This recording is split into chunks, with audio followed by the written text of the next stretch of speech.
Pagpalang araw sa ating lahat mga kapatid. Ako muli si Adrian Bernales ng Batch 3 at ang aking daily devotion.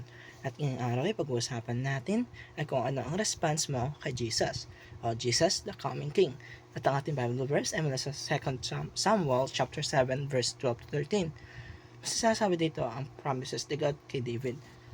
When your days are over and you rest with your ancestors, I'll raise up your offspring to succeed you, and I will establish the throne of His kingdom forever. Mga kapatid, ang pangako ay hindi na para kay David na oras lamang. Hindi na siya tungkol sa isang hari. Noon, this was pointing forward to Jesus, the promised king. Ang hari na hindi lang maghahari for a season but forever. And when Jesus was born in Bethlehem, hindi lang yon cute Christmas story. That moment marked the arrival of the coming king, ang hari na matagal ng pinangako ng Diyos. Pero ang tanong ngayon is not just who is Jesus, ang tanong dito ay anong response mo sa kanya bilang hari. Bilang kapag hari ang dumating, automatic may response tayo. Ibig sabihin ito ay kung tatanggapin ba natin to o hindi natin tatanggapin ang kanyang pamumuno. The king came to fix your life.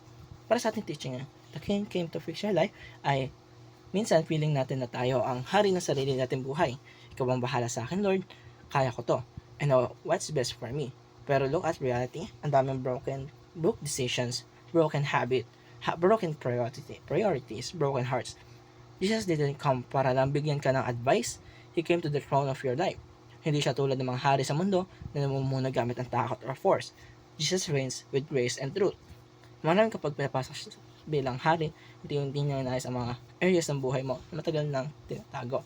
Ang addiction, ang pride, ang galit at yung fear sa direction ng buhay.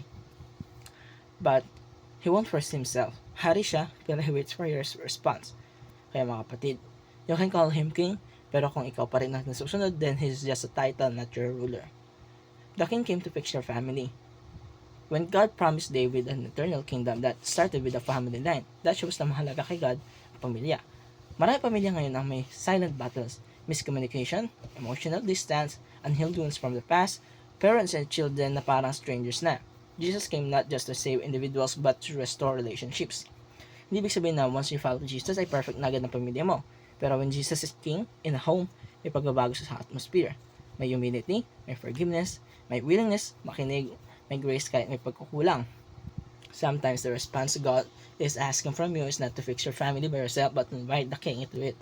Start with your attitude, start with your words, start with how you respond during the conflict. Kasi kapag si Jesus ang hari ng pamilya, love becomes intentional, not just conditional. Kaya mga kapatid, yun nagtatapos ang aking daily devotion. Maraming salamat sa aking panonood ng aking daily devotion ngayong araw.